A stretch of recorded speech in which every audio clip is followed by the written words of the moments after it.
Hello friends, study with bank के current affair session में आपका स्वागत है। ये current affair SSC, banking, railway, state PCS, CDS, CAPF, NDA और अदर कॉम्पिटिटिव एग्जाम आदि में सहायक होंगे। आज की डेट है 5 नवंबर 2020। तो चलिए आज का करंट अफेयर शुरू करते हैं। आज का पहला प्रश्न है, हाल ही में हैंडबॉल फेडरेशन ऑफ इंडिया के पदाधिकारियों का कार्यकाल घटकर कितने वर्ष हो गया है? ऑप्शन ए 5 वर्ष, ऑप्शन बी 4 वर्ष, ऑप्शन सी 3 वर्ष, ऑप्शन डी 2 वर्ष। देखिए, हैंडबॉल फेडरेशन ऑफ इंडिया के पदाधिकारियों का कार्यकाल अब 4 के बजाय 3 वर्ष हो गया है। इसके अलावा गांव और कस्बों तक हैंडबॉल को लोकप्रिय बनाने के लिए कमेटी बनेगी। फेडरेशन के चुनाव के बाद कार्यकारिणी की बैठक हुई।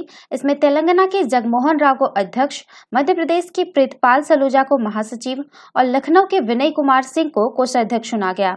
कार्यकारिणी के चुनाव में निवर्तमान अध्यक्ष doctor Rama Subramani handball league के चेयरमैन व निवर्तमान महासचिव डॉक्टर आनंदेश्वर पांडे वरिष्ठ उपाध्यक्ष चुनाव प्रशासन चुने गए। उत्तर प्रदेश हैंडबॉल के अध्यक्ष doctor Sudhir M Bobde development committee के चेयरमैन बने। तो इसका सही आंसर होगा ऑप्शन सी 3 वर्ष। ध्यान रखिएगा, पहले जो था वो 4 वर्ष उनका कार्यकाल था, लेकिन अभी हो गया है 3 वर्ष हो गया है। ठीक है, तो चलिए नेक्स्ट क्वेश्चन पे चलते हैं। हाल ही में चर्चा में रहा रोशनी अधिनियम कौन से राज्य से संबंधित है? Option A Jammu Kashmir, option B Jharkhand, option C Maharashtra, option D Rajasthan. देखिए, हाल ही में जम्मू कश्मीर प्रशासन ने रोशनी अधिनियम के तहत बांटी गई सारी जमीनों को दाखिल खारिज यानी नामांतरण रद्द कर 6 महीने में जमीन वापस लेने का फैसला किया है। जम्मू कश्मीर की सरकार ने रोशनी भूमि योजना में कथित घोटाले की जांच जम्मू कश्मीर हाईकोर्ट की ओर से सीबीआई को सौंपे जाने के बाद कहा कि वो इस योजना के तहत की गई सभी कार्रवाई को रद्द करेगा और 6 महीने के अंदर सारी जमीनों को फिर से हासिल करेगा। जम्मू कश्मीर की सरकार ने रोशनी अधिनियम के तहत की गई अब तक की सभी कार्रवाइयों को रद्द करने का आदेश जारी किया है।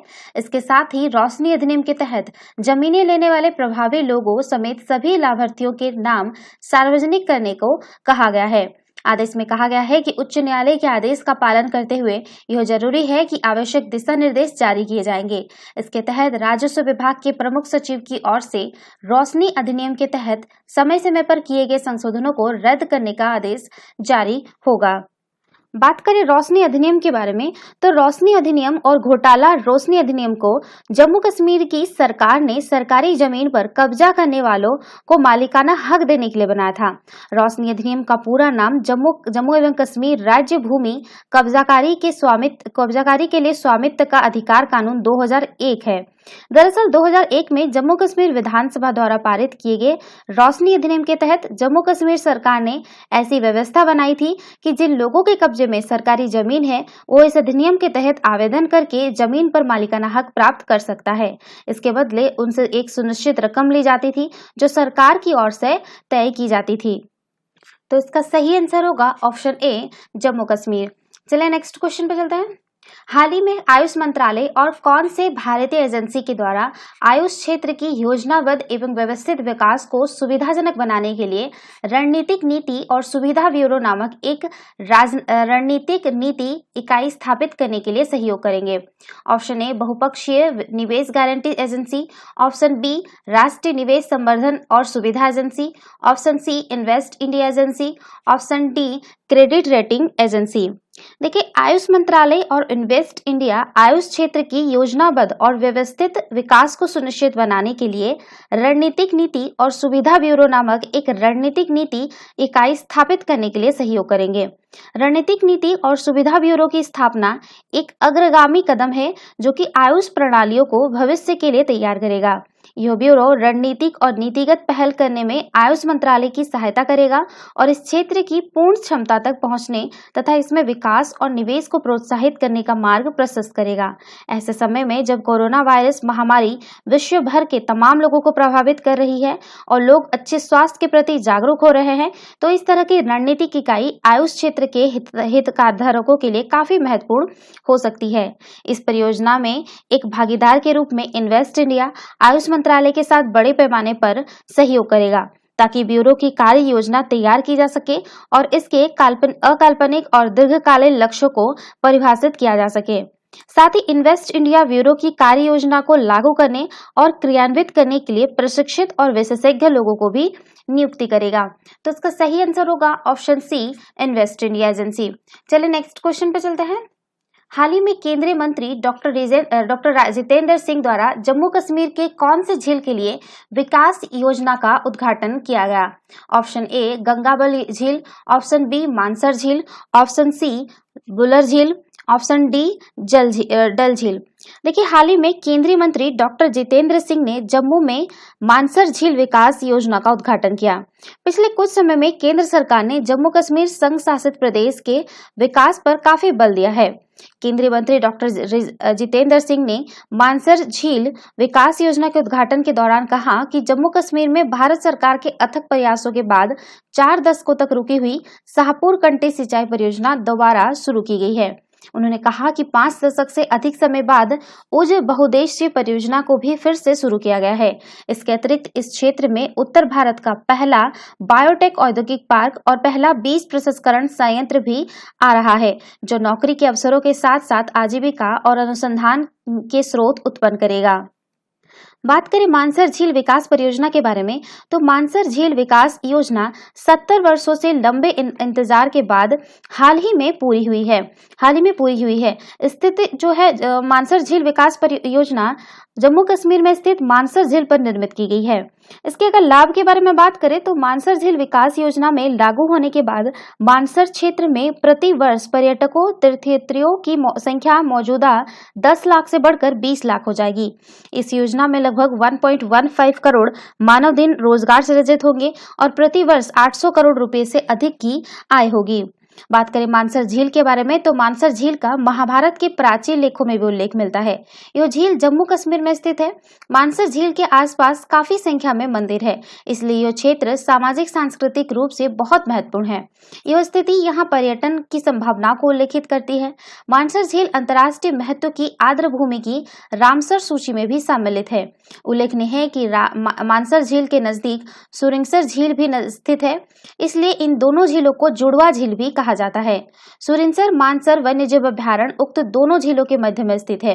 यह वन्यजीव अभ्यारण्य मानवीय हस्तक्षेप के कारण काफी संवेदनशील हो गया है। तो इसका सही आंसर होगा ऑप्शन बी, मानसर झील। चलिए नेक्स्ट क्वेश्चन पे चलते हैं। हाल ही में निधन हुए विष्णु चंद्र शर्मा किस क्षेत्र से संबंधित थे? ऑप्शन ए विज्ञान, ऑप्शन बी साहित्य, ऑप्शन सी चिकित्सा, ऑप्शन डी खेल। देखिए, वरिष्ठ साहित्यकार विष्णु चंद्र शर्मा का कोरोना संक्रमण के चलते निधन हो गया है। काशी में 1 अप्रैल 1933 को जन्मे विष्णु चंद्र शर्मा राजनीतिज्ञ व साहित्यकार के साथ ही घुमक्कड़ प्रकृति के भी रहे। उन्होंने 1957 में चर्चित मासिक पत्रिका कवि भी निकाली। हजारी प्रसाद द्विवेदी, रामदरस मिश्र, नामवर सिंह व विश्वनाथ त्रिपाठी के साथ उन्होंने अपने लेखन की शुरुआत की। काशी विद्यापीठ में MAS यानी पूर्वार्ध और काशी हिंदू विश्वविद्यालय में MA की पढ़ाई पूरी करने के बाद वो 1960 में दिल्ली आ गए थे। लेखक महेश दर्पण ने बताया कि विष्णु चंद्र के अलावा उनके कोई करीबी नहीं है। तो इसका सही आंसर होगा ऑप्शन बी, साहित्य। चलिए नेक्स्ट क्वेश्चन पे चलते हैं। हाल ही में भारत के केरल प्रांत की रहने वाली प्रियंका राधाकृष्णन ने कौन से देश में मंत्री पद की शपथ ली? Option A New Zealand, option B Singapore, option C Spain, option D Germany. देखिए, भारत के केरल प्रांत की रहने वाली प्रियंका राधाकृष्णन ने न्यूजीलैंड में मंत्री पद की शपथ ली। वह पहली भारतीय है जिन्हें न्यूजीलैंड में मंत्रिमंडल में शामिल किया गया है।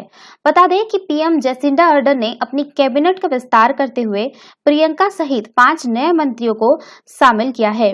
केरल के अर्नाकुलम जिले में परावूर के रहने वाली 41 वर्षीय प्रियंका राधाकृष्णन बचपन में ही अपने माता पिता के साथ सिंगापुर चली गई थी। उनके पिता का नाम रमन राधाकृष्णन और मां का नाम उषा है। फिलहाल दोनों चेन्नई में रहते हैं। आगे की पढ़ाई के लिए प्रियंका इसके बाद न्यूजीलैंड चली गई और वहीं पर उन्होंने एक IT पेशेवर रिचर्डसन से शादी कर ली। वो पति के साथ ऑकलैंड में रहती हैं। महिलाओं सहित समाज के कमजोर वर्गों के लिए काम करने वाली प्रियंका को सितंबर 2017 में लेबर पार्टी की तरफ से सांसद चुना गया था। प्रियंका ने सामुदायिक और स्वैच्छिक क्षेत्र में मंत्री के रूप में शपथ ली है। प्रधानमंत्री जेसिंडा अर्डर्न ने चेतावनी देते हुए कहा है कि जो मंत्री काम नहीं करेगा उसे मंत्रिमंडल से निकाल दिया जाएगा।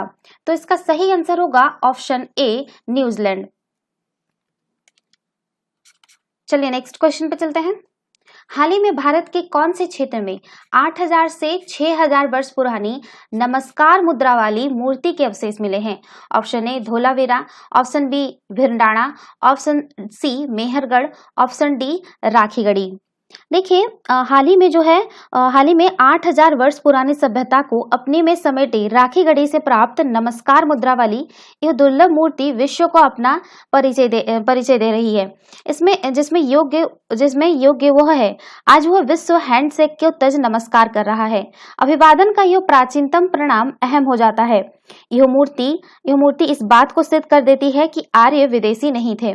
हरियाणा के हिसार सहित राखीगढ़ी कस्बे में टीले के नीचे 8 से 6000 वर्ष पुरानी सभ्यता के अवशेष मिले हैं।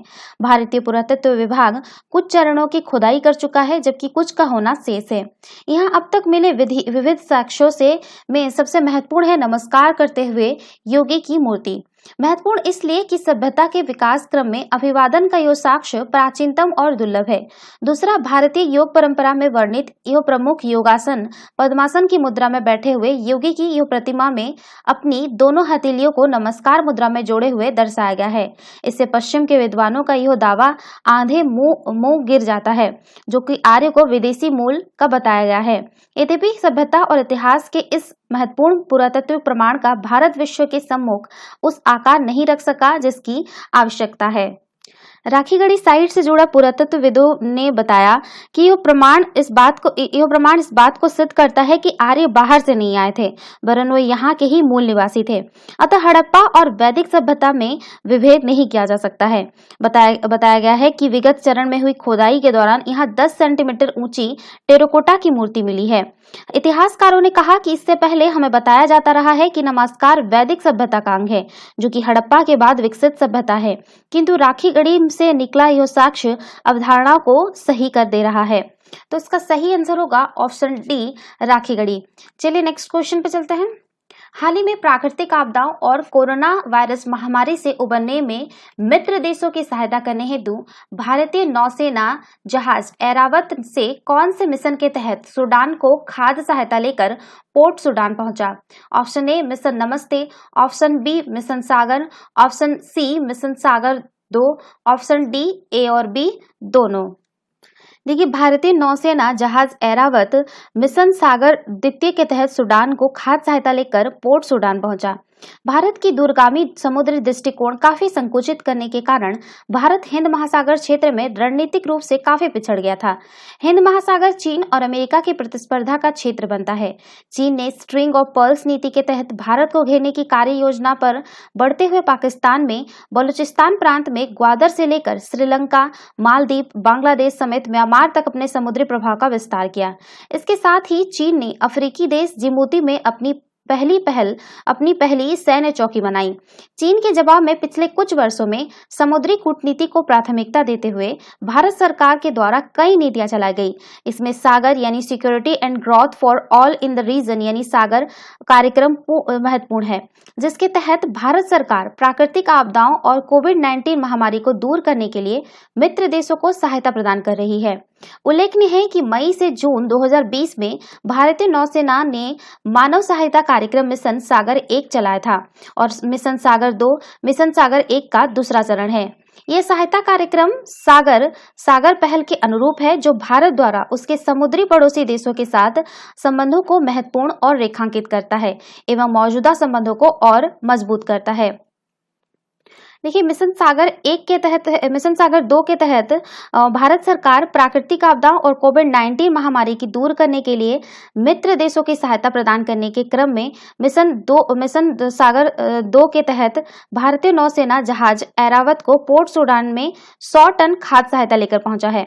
मिशन सागर 2 में भाग के रूप में भारतीय नौसेना जहाज ऐरावत सूडान, दक्षिण सूडान, जिबूती और इरिट्रिया को भोजन सहायता पहुंचाएगा।